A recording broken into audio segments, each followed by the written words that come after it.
Hello po mga kababayan, kamusta po kayong lahat? And once again, welcome back to another episode of Simply Talkies Vlog. Ang pag-uusapan natin mga kababayan ay ito pong embattled mayor ng Bamban Tarlac na si Alice Gu. No? Kasi meron po siyang interview kay Karen Davila pero mahirap pong isama yon, no? Baka ma-CPR tayo at doon nagpapaliwanag siya. At meron din po siyang Facebook post sa kanyang official statement dito sa kanyang Facebook na Mayor Alice Liao, second name niya Liao Gu, no? Nakita po natin to. 2.5 pages po itong kanyang statement na kung babasahin natin, pero kukuha lang po tayo ng mga importante, no? Sa palagay natin, no? At ngayon po, meron ding isiniwalat ang isang senador na siyang tumatalakay sa kanyang pagkatao, si Risa Hontiveros, at ano po ang nirerekomenda ng DILG sa kanya. May ginawa po ang Department of Interior and Local Government, no? Sa kanya. Okay, pero bago po tayo magpatuloy, tayo po ay magbibigay pugay at pasalamat sa lahat ng ating channel members, followers, subscribers, nagla-like at nagsishare ng ating mga videos, sa ating mga nagbi-video replay, sa mga nagsishare ng kanilang blessings through super thanks, super chat, super stickers. Ano ba to? Nakalimutan ko. Si Miss Beth M, no?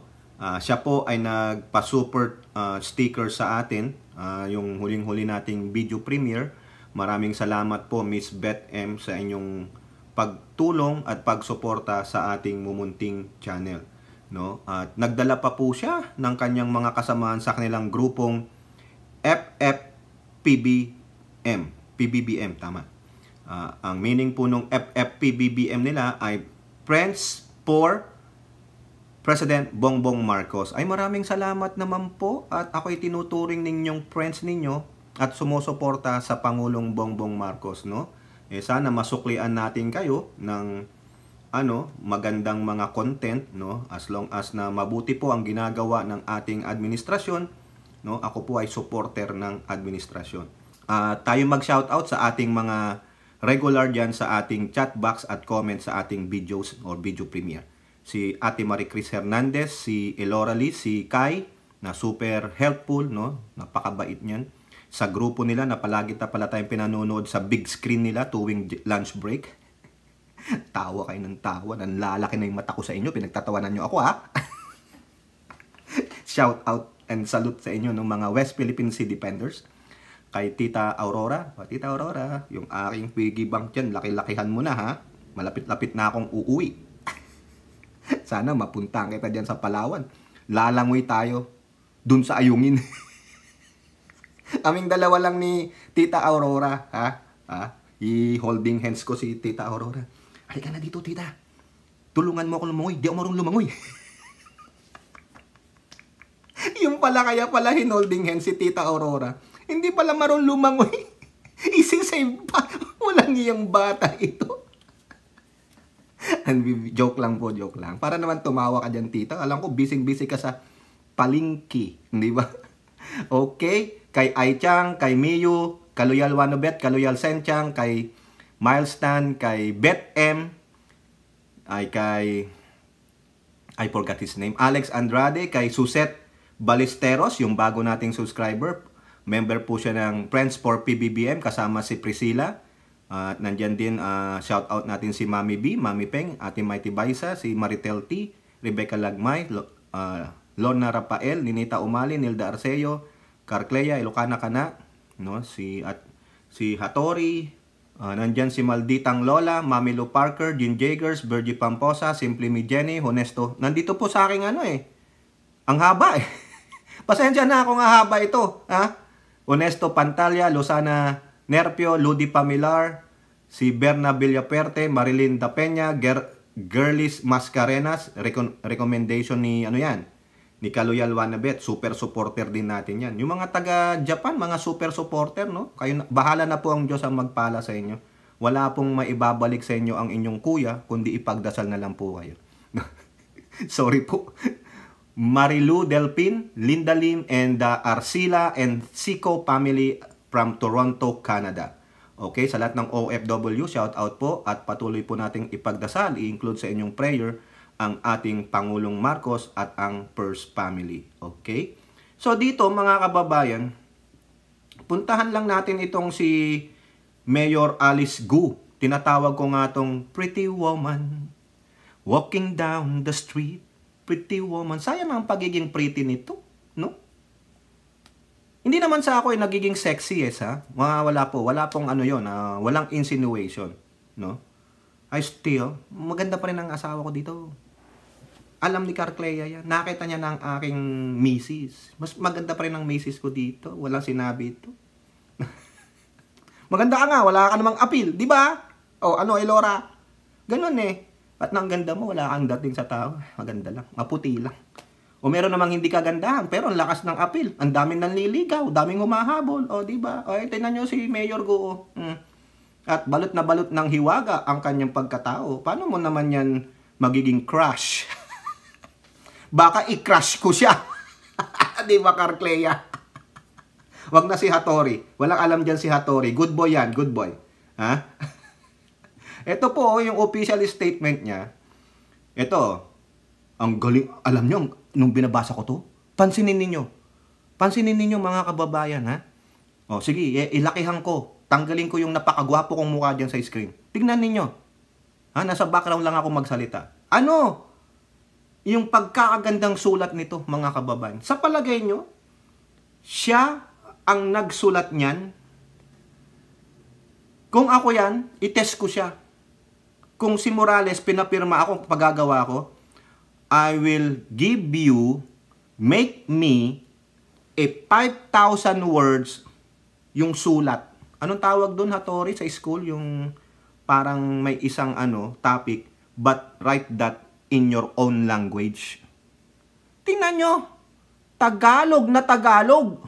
Ha? Talagang pinangangalandakan niya dito sa atin na siya po ay isang Pilipina na magaling magtagalog, mahusay magsulat ng Tagalog. Mind you, taga-Tarlac yan. Ano ang dialekto ng taga-Tarlac? Either Kapampangan or Ilocano. Pero siya, sinulat niya sa purong Tagalog. Diba? O, wala man lang bahid ng English. Ang English lang dito ay yung tinatawag niyang Pogo Sabapo Compound. Ano Tagalog ng compound? Diba? Magkamali pa. May English pa. Ha? Bakit tinawag na Municipality of Bamban? Province of Tarlac. O mali yan. Sinulat mo na rin lang naman sa buong Tagalog. Tinagalog mo na. Ha? Pati yung official statement. Tagalog lahat para talagang patunayan mo sa amin that I am 1,000% Pilipina. Born and raised in the Philippines. In the province of Tarlac. Yan. Ayan, tungkol po yan sa issue daw ng Pogo. Kasi sinasabi po ni Senator Risa Hontiveros na siya po ay sangkot sa Pogo, illegal na operasyon ng Pogo. Diyan sa kanilang bayan sa Banban, Tarlac. Are you that freaking stupid na hindi mo alam na yung building na yon ay isang operasyon ng illegal na Pogo at ikaw ay mayor? Common sense. Common sense. You don't need to read a book. You don't need to do an intensive research or investigation para malaman mo na may illegal operasyon sa Pogo. Ang tangi mo lang gagawin dyan, makimarites ka, gunggang. May bagong word na naman. Imbis na gunggong, panlalaki yun Gunggang. Di ba Ate Mighty? Si Ate Mighty, dami na nakukuha sa akin. Daming kinapupulutang aral. Hindi na po tayo magsha-shoutout nung mga vloggers, influencer kasi they don't need to be recognized. Kasi recognized na sila. Yan. Hindi nga nila kilala si Simply Talkies. Ang nakakilala lang kay Simply Talkies, si Carclea. Si Mami Ping. Si Alibugha. Si Alibugha, ano yan? Isa ring telegrama yan, parang ako. Masyadong si Alibugha, yung alam nyo yung reserve. Hindi gaano nagsasalita yung tao na yan. Oo. Suplado pala sa personal talaga yan, si Alibugha. Oo. si Munting Tinig, sila lang. The rest, kaya hindi ko na binabanggit kasi hindi naman tayo kilala. Pero tayo nakapollow sa kanila, no? Eh malalaking channel na 'yun eh, no? At they have their own channels, no? They have their own agenda. So, we don't have to promote them kasi promoted na lahat sila. Okay? So, lipat tayo dito sa page 2. Itong maganda eh. Sa issue ng aking pagkakakilanlan. Ayun. Sabi niya, humihingi po ako ng pumahin sa mga politiko at taong gobyerno na naguguluhan sa akin sagot ng nagdaang Senate hearing. Ay, ano ba naman Senate hearing? Ano naman yung Tagalog ng hearing? Tinagalog na Tagalogin mo na lahat. Wrong yan ha. Bagsak ka. Nag-English ka. At patawad na rin po sa mga senador na pilit akong inuunawa at binibigyan ng pagkakataong ipakilala ang aking pagkatao. Oy, talaga naman. Ano ka ba talaga? Baka naman, girl ka ba? Tanong ko rin naman lang. Kasi delikado eh. Mamaya, baka naman hindi ka girl. Duda ako sa beauty mo eh. Di ba, Kai?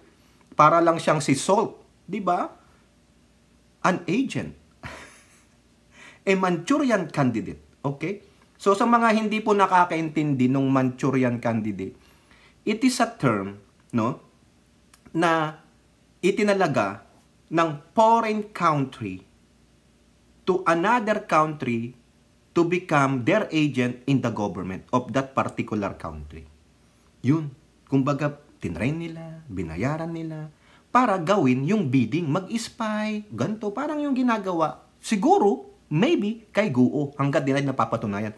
Kasi there is still a lingering question why you did not answer properly just like you become na-blackout ka.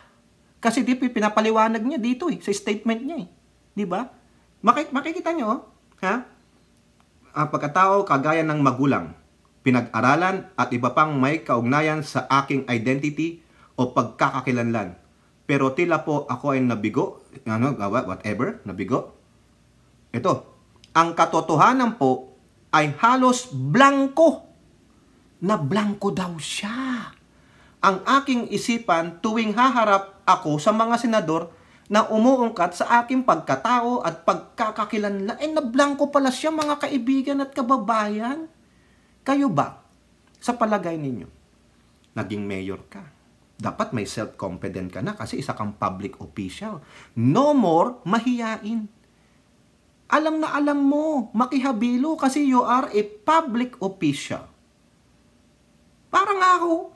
Oh, ako na naman ito. Ako lang na, syempre ako na lang. Ako naman ang bida dito. Hindi kayo ha. Alam ni Ilora yung tinutukoy ko. Alam ni Carclea yung tinutukoy ko. Alam ni Hattori ang tinutukoy ko. Tanungin nyo yung tatlo na yan, bakit ko sinasabing ako? Selfish ka ba, Tokis? Channel ko to eh. Kaya magiging selfish ako. Alam pa lang kayo ang bida. Ako ang bida dito. Di ba, Munting Tinig? Tanong nyo pa kay Munting Tinig. Oh, sige, punta kayo doon sa LST Munting Tinig. Gawin nyo yung gusto nyo gawin kay Munting Tinig. Oh, magaganto kayo. Di ba, tama mali? Oh, baka nga mas worse pa ako kay Munting Tinig pag nakita nyo yung paano ako magalit. Buti nga si Munting Tinig, sinasermo ng kaagad kayo bigla eh. Eh ako, killing you softly with these words. Di ba, Carclea? Killing you softly with these words. Ah, di ba? Unti-untiin kita. O, shout out kay Cheryl Santa Maria. O, alam niya ni Cheryl Santa Maria. O, di ba, Cheryl? Balik ka na dito. Okay na. Ha? Balik ka na. O, hindi na ano ang kuya mo. Balik ka na dito. Tawagin niyo si Cheryl. Ang kulitin, no? Pinagpapawisan ako. Naka-aircon naman ako. No? Ano ba to? Nag-hot flashes na ba ako, Ilora? Carclea? O, yung mga hindi nakakaintindi ng hot flashes. Ha? I-google nyo na lang. Ang katotohanan daw na blanco siya. Uwe, ako nga eh. Siyempre, teacher naman ako sa atin. Mahilig din akong dumaldal. Siyempre, once you are already there, parang ikaw, noong kumpanya, humarap ka sa mga maraming tao, nasaan ang self-confidence mo? Hindi na mabablanko yan. Sa una, pwede pa. Na starstruck ka eh. Pero yun lang. And the questions are so easy, girl. Come on. Nablangko ka? Uy, tangengot. Sa eskwela lang nangyayari yan. Parang yung hindi mo lang alam yung isasagot doon sa question ni sir or ni madam. Ako, sinasabi lang namin eh, pag si sir ano na, yung sa P6 teacher namin nung 4th year kami. Oy, Tokis, anong sagot mo dito? Sir, di ko alam. Ganun lang kami. Eh kasi confident na kami. No? Magalit man si sir. Eh talagang di naman namin alam. Di kami nagbasa, di kami katamaran namin. Oh, we are assuming matatalino kami, hindi pala. Yari kami dun sa teacher namin na yun. Si sir, di ba banggitin kasi magagalit sa akin yun eh. No? Alam mo yung sir namin na yun sa P6, nakakita ko siya minsan dun sa Adamson eh. Ano ako no? 4th year na ako sa Adamson. Eh, yung katabi naming school, Philippine Normal. Tuwing lunch break. Sabay-sabay kami nagla-lunch break. Dun sa may San Marcelino. Nung dami na natin. Bigla ako nakita. Oh. Kita ko. Sir! Sabi ko, Sir! Uy! Taga mo dito. Sir, Adamson yan ako. Ano? Graduate ka na? Di pa sir, ngayong taon. Sabi ko, ikaw, nagma-masters doon sa PNU. Kumain kami, kwentuwa kami. Sabi niya, di ko kalahin, magkakuleyo ka? Itanga-tanga ka nung high school. Kayo naman sir, ikaw naman ang teacher ko eh. Itanga ako, di tanga ka din. Ganon ang confidence. Di ba? Ang kulit eh, no? Paano ako naging tanga? Eh, tanga kasi yung teacher ko eh. Kaya ako naging tanga, nahawa ako, di ba? Di ba, Elora at Kai? Kung tanga yung master mo, eh di ano matutunan mo? Katangahan, di ba? Di ba, Carcleia? Ang kulit eh, no? Oh, paano to? Na-blanco ka? Yun ang reason mo? Ha? Di ba? Blanco? Ang dali-dali ng mga tanong ni Hontiveros. Saan po kayo pinanganak? Nakakuha po kayo ng diploma? Ganun lang yun eh. O yan, yung mga sagot niya, nandyan. O, ang matindi dito, yung tungkol sa kanyang ama. Ha? Masakit to. Ha? Alang-alang sa aking mga kababayan na nagtiwala at nagmamahal sa akin ay buong tapang ko pong sasabihin. Ha? May inamin siya. Na ako po ay isang love child. Ay, love child pala siya. Ng mahal kong ama sa aming kasambahay. Na ako po ay iniwan ng aking biological mother, bata pa ako noon. At ako ay pinalaki at itinago sa loob ng isang farm. Pinalaking matindi ang pag-iwas sa mga bagay na magbibigay sana sa akin ng pagkakakilanlan sa labas ng aming hog racing farm. Ay, what does reminds you this one? This statement. Ha? Para akong nag-eraser head doon ha. This song is dedicated to my love. And I wrote it all by myself. They try to tell us we're too young. O, di ba, Sam? Alam mo yung kanta na yun, Sam? Ha? Pag ito napapanood ni Sam, di tiyak magre-research yan. Yung pinagsasabi ni Tokis na yung they try. Anong awit yan? Eh, hanapin mo, Sam D. Yan ang research mo. Nakakuha nyo? Ha? Di ba? Isang classic istorya lang yan na napanood ko na sa maalaala mo kaya. Ang galing naman yan. Scripted naman. O nga naman, scripted kasi sinulat eh. Ha? Really? Gagamitin mo yung ganon? Alam na namin yan, yung mga tsekwa, nang bubuntis ng ay, pasensya naman po ha, hindi po pangmamaliit sa mga kasambahay na lang po, para hindi po degrading. Alam na alam po namin yan.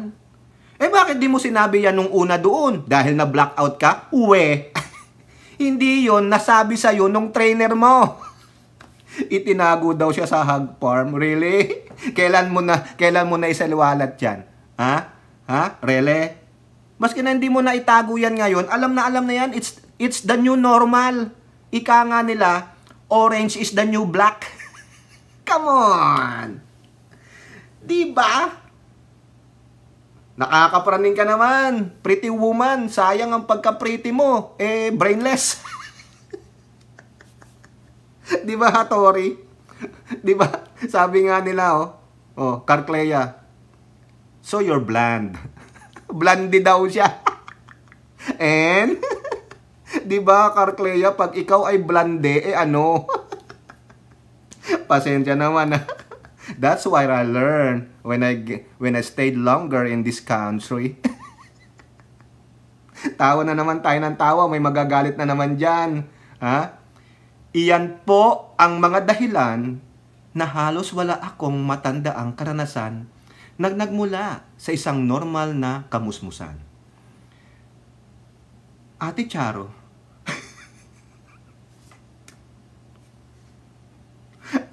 totoo po ang sinabi ko sa Senado na home tutoring lang po ang aking edukasyon.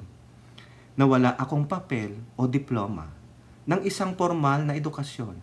Kahit anong balita at totoo pong nalaman ko na lamang ang pangalan ng aking mother na nagparehistro ang aking kapanganatan nung ako'y isang teenager na. Ay, ganun pala yun. Ang galing. Well-crafted. Classic, maalaala mo kaya, story. Eto pa. Traumatic po sa akin ang mga tanong sa Na-trauma ka pa dun? Ha? Carclea, naniniwala ka na na-trauma siya sa tanong ni Hontiveros o ni Gatchalian na ang mga tanong lang naman ay napakasimple tungkol sa iyong pagkatao, sa iyong educational background, sa iyong mga ari-arian? Is it really traumatic? Did it hurt your feelings? Did it say bad things about you? Is that it? Meron ka ng PTSD? Traumatic yun? You develop anxiety with those? Meron po ba kayong diploma nung na-graduate kayo ng high school? Ang sagot mo, tuloy-tuloy ka nag-aral? Are you that freaking stupid? You don't know what's going on with you and your environment? You're not even like, uy, ano nangyari dun? Uy, ang lakas ng tunog, ano yun? Wala ka man lang ganun. Wala kang sense of of yung, anong tawag mo dun, Tori? Yung bigla ka napapaganon, uy, may lindol. Ako nga dito, di ba, nakita niyo yung anak ko kasama ko? Naramdaman namin, bago dumating yung kududug, andyan na Naririnig mo ikaw wala? Ano ka? Emotionless? Wala kang empathy? Is that what it? Diba? Traumatic daw sa kanya yung pagtatanong sa Senado. So therefore, lahat pala nung mga nandun naging resource person ay na-trauma sa mga senador. Tanungin ko nga si Picoy. Tanungin nyo nga si Picoy kung na-trauma siya kay Bato. You're a liar! You're a liar! Nako. Yari na naman ako kay Elora nito. Ipapanood na naman to sa big screen nila sa lunch break nila. Elora, wag mo ipanood dito sa big screen. Nakakahiya naman. To si Elora, niloloko ko nito. Niyayari ako nito Ha? At pag-iwas ko rin pong magsinungaling sa aking mga sagot ay sanhi ng pagmamahal ko at pag-aalaala ko sa mahal kong ama. Sa kanyang edad na 70, ay ayaw ko na pong magkaladkad siya sa aking pinagdadaanan. Nangarap po ako at nagsikap para sa aking normal na buhay sa kabila ng kakulangan sa aking pagkakilanlan. At hangad ko noon, hanggang ngayon, na maipagmalaki ako ng aking ama, kahit anak niya ako sa labas ng matrimonya. Ay, ganun pala yun. Na-trauma pala siya, hindi sa kanyang madrasta. Di sana sinabi niya doon. Nung ako po ay nasa farm, ang laking pong trauma ang inabot ko dito dahil ako po ay hindi nakatanggap ng tunay na pagmamahal ng mga magulang. Dahil po dyan, naging sanhi po yun ng aking pagkalimot. Ganon! Because of your post-traumatic event na ikaw ay anak sa labas, sa isang kasambahay, ikaw ay iniwan ng iyong ina, ikaw ay nilagay sa hog racing farm, Minamadrasta ka ng madrasta mo. Ganon, hindi eh. Na-trauma lang siya. Nung nasa Senado na siya. Oh, di ba? Wala po akong nabasa dito eh. Ha? Oh, di ba? Hindi niya sinabi nung na-trauma siya nung siya ay lumalaki habang nasa hog racing farm. Na-trauma lang siya nung nasa Senado na siya. Nung nakita niya nang nagtatanong, nahuhuli na siya ni Hontiveros at Gatchalian. Ah, ganon. Ito pa. Pinalad po ako na mahalal bilang alkalde ng Banban, pero hindi pa rin maiwaksi sa aking puso at isipan ang pagnanais na matagpuan at makita ang tunay kong ina. Ano yung ina na sinasabing nag-happy birthday ka? Yung pala, mga kababayan, yun ay nagtatrabaho sa kanya. Ano ba yan? Inconsistent, Mayor. Kaya pala, tinanggal sa Banban website. Hindi pala niya tunay na ina yun. Ano, ina mo. Ayan mga kababayan, no? Sabi sa politiko, tanggalin muna natin yan ha. Di pala magkadugo, Alice Guos Mami, PR expert. Tapos magsusulat ka ng ganito. Ano ba naman, Mayor Alex Gu, pretty woman, but you're a dumb enough to be a liar. Are you blonde? Hatori, tingnan nga natin kung blonde ito, si Mayora. Tingnan ko nga profile mo, Mayora. Blonde ka ba? Ay, hindi, brunette. Brunette ka naman pala. Hindi ka blondie. Ano ba naman yan? Kaya mahirap pag magpa-blondie ka, nako, sa mga girls. Ha? Wag naman. Mag-brunette na lang. Baka mas bagay pa sa inyo. Wag lang blondie. Baka maisip eh. Ano na maisip dyan? Diba? At madama ang kanyang tunay na pag-aruga.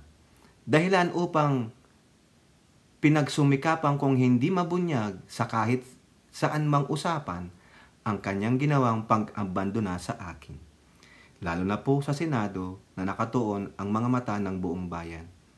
Dahil naniniwala pa rin po akong magkakatagpo kami, sana sa tamang panahon at hindi sa pagkakataong hinugot sa isang investigasyon. Sana nga po ay lumitaw na ang tunay kong ina at ang kanyang akuin ang pagluwal sa akin upang matigil na po ang mga pagduduga na ako ay isang espiya. Well, good luck.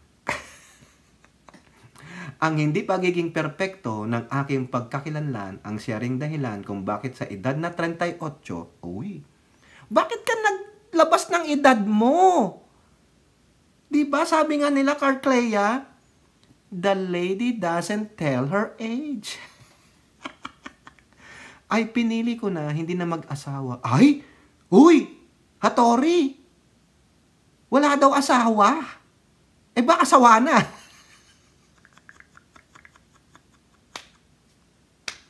Ewan ko sa inyo.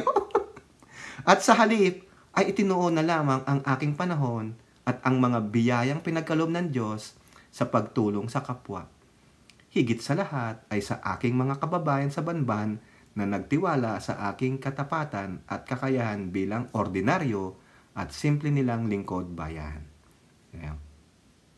Bilang pangwakas ay uulitin ko na ako isang tunay na Pilipino. Wow, really? Sa puso, sa isip at sa gawa. At sa aking mga kababayan na nagmalas ng mainit na suporta upang ngayong nasa gitna ako ng kontrobersya. Maraming salamat po. Nagmamahal. Mayor Alex Gu, Banban Tarlac. Hanggang sa muli. Wow, maalaala mo kaya kung kailan ka binagsak ng China sa aming bansa. Ay, grabe. Tapos daw po, mga kababayan, ito pa, politiko, Gusto ng tatay ko na maging Chinese ako. Ayun, kaya naman pala. Gusto daw ng tatay niya. Sino yung tatay mo? Si Xi Jinping? Tatanong lang. O si Duterte? Dapat ipa-DNA ito. Si Guo. Baka naman, baka meron silang ano. Ito. Ito pala yung pangalan ng tatay niya. Hindi si Xi Jinping. Si Jian Xionggu. With Angelito Gu as his Filipino name. Ayan, hanapin nyo kung totoo yan. Ay, may Philippine passport pala siya. Ang galing naman. Well, it remains to be seen, Mayor Alice Gu. Pasensya naman ha. Patawad kung ikaw ay naaasar ni Tokis kasi ako po ay may reservation. Ang ganda-ganda po ng inyong statement. Pero hindi po ako naniniwalang kayong sumulat na. May mga butas po yung statement ninyo, Mayor. Pero hanggat hindi po ito natatapos ang hearing at hindi po napapatunayan, well, it remains to be seen na ikaw ay masasabing clouded ang iyong personality, ang iyong pagkakakilanlan. Sayang pretty woman, di ka na nag-asawa. Mag-asawa ka na kasi ng Pilipino para sabihin talagang Pilipina ka. Di ba, Mayor? Ay, nako, Mayor, call me. Di ba, sabi nga nila, call me, baby. Ayan, you know my number? Okay, 123-456-789. O di kaya, message mo ako, Mayor. Magkakapi tayo, ha? Wag lang dyan sa pogo mo. Dito, daling kita dito sa Goldilocks, dyan sa National City. Visit. Eto. After yon ha, sabi naman sa Inquirer, Bamban Mayor Alex Gu, ito yung gagawin niya. I will not resign. Yan. Hindi siya magre-resign as mayor. Ay, di wag kang mag-resign. Dadalin natin sa tamang proseso. Ombudsman or Solicitor General. Kowaranto ang mangyayari. Di po ba? Tama, mali. Okay? Next. Eto na po. GMA News Online. Bigyan ko na lang kayo ng mga article. DILG revokes Mayor Gu's authority over Banban Police. Ayan. Tinanggalan na po siya ng karapatan na mag-command sa mga pulis. Ayan ha. Hindi po namin pwedeng i-detalye exactly kung yung findings namin, pero we can say in general we found serious legal implications. Ayun po ang sabi ni Interior Undersecretary Lord Villanueva. Ang pwedeng parusa is suspension or pwede ring dismissal from public office. Oh wow! Aray ko. Naku, ang hirap nito, no? Pero, ang may kapangyarihan para mag-dismiss, no? Kung pulis man yan, kung hindi tatalimang mga pulis, di ang DILG. Pero yung pagtatanggal kay Mayor Gu yata is, correct me if I'm wrong, Ombudsman or Solicitor General. Okay, so, ito sabi ni Benhar Abalos, we cannot dismiss, we cannot suspend, wala kaming preventive suspension. So, binibigay na namin for proper disposition if this is what the Ombudsman wants. Ayan. The Office of the Solicitor General, si Menandro Guevara yata ito, was also conducting a fact-finding inquiry on Gu, which they deem high priority. Tama. So, malalaman natin kung ano magiging findings ng Solicitor OSG or Ombudsman kung ano talaga itong si Mayor Gu. Pero, Mayor, paano ka nakabili ng helicopter sa McLaren? Mahal niyan. Tax evader ka pa. Ha? Okay? Ito po. Ito pa. No? Another one. Yung nag-iimbestiga sa kanya, si Senator Hontiveros. Hontiveros plugs Mayor Gu ties to criminals.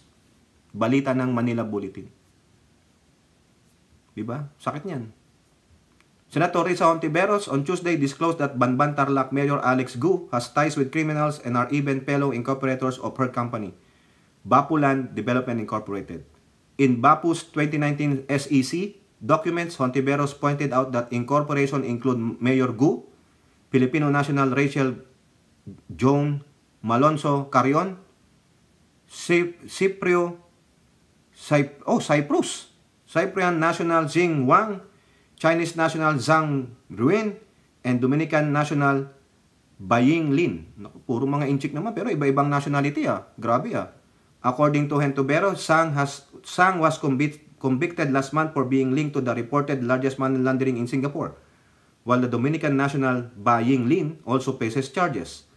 A report by Channel News Asia, the senator said, pointed to Rujin as having 41 million in assets overseas, including shareholdings in Philippine Real Estate Development Company.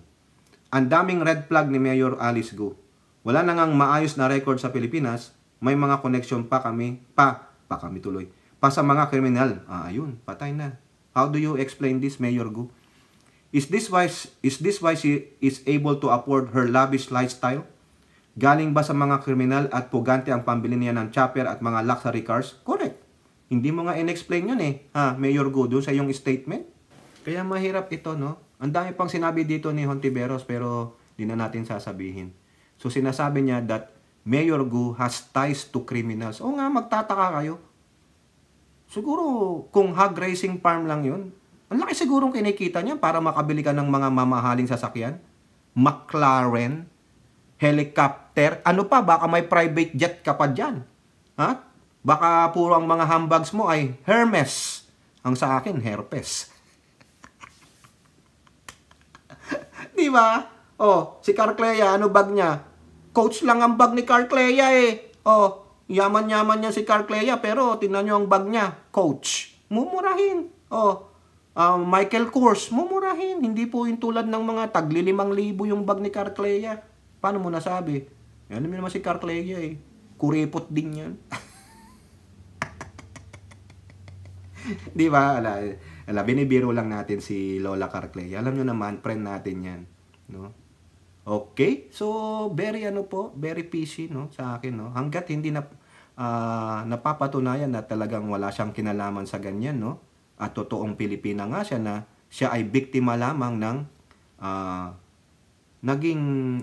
ng kanyang ama, so far, ako po ay kumikiling sa investigasyon ni Senator Risa Hontiveros. Pasensya naman po, Mayor Alex Go, no?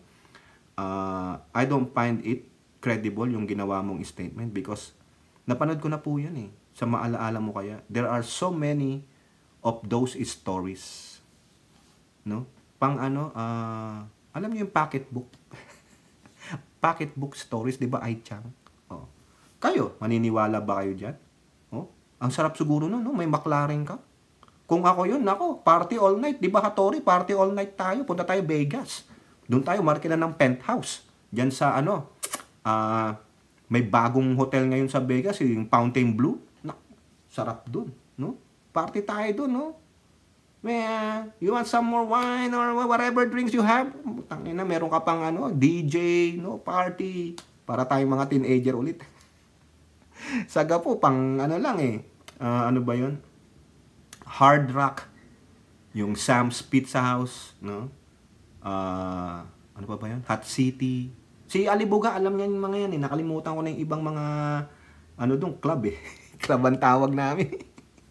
Di ba, Alibuga? Dito, punta ka Vegas. So, man, all night. Tulog ka na ng umaga. Dami pa man dun sa street, no? Las Vegas Street, nako. Ang gabi, umaga. Ang umaga, gabi. Ganun. Di ba lang ng daming pera? McLaren, helicopter. Ano pa? Ilabas ninyo ang asset niyan. No? Hubaran ninyo. Kung totoo nga pretty woman siya, hubaran ninyo. Di ba, Samdi? Literal ba hubaran? Hoy, bata ka pa ha. Huwag kang ano-ano sa hubaran ha. Di ba? Kayo naniniwala? Ha? Sabi nga ni Kai at ni Elora, classic example movie of salt. Panoorin nyo yung salt o i-google nyo, basahin nyo sa Wikipedia, ano yung moving salt. S-A-L-T. Diba? Ganyan niya. Pero hanggat hindi nakiklear up sa investigation, no? Nandun po ako sa panig ng gobyerno, ng DILG, Ombudsman, OSG at kay Senatora Hontiveros. Doon muna ako papanig kasi sa simula pa lang, traumatic. Ang ina. Come on. The question is so simple. Di ba, Sam? Hattori? Tanungin kita. Saan ka pinanganak, Sam? Alam mo sino magulang mo? Ganito. Ilang taon ka na? Saan ka nag-aral ng elementarya? Saan ka nag-high school? May diploma ka? Oh. Saan ka nagtrabaho nung una? Oh. Ano height mo? Ano weight mo? Ano kulay ng iyong mga mata? Ganun eh. Mga simpleng tanong lang eh. Diba? Pero siya, na-black out daw siya. Oh, come on. Ano, na-starstruck ka kay Hontiveros? Bakit ganun ba kaganda si Hontiveros? Pasensya naman po, madam ha. Hindi naman sa inaano kita. No? Hindi ko rin na masabing pretty ka. Pasensya naman. Di ba? Sipin nyo yan, mga kababayan. Okay? Oh, kayo po, ano pong inyong masasabi? Comment down below and don't forget to like and share. Hope to see you on the next videos. Bye-bye. God bless.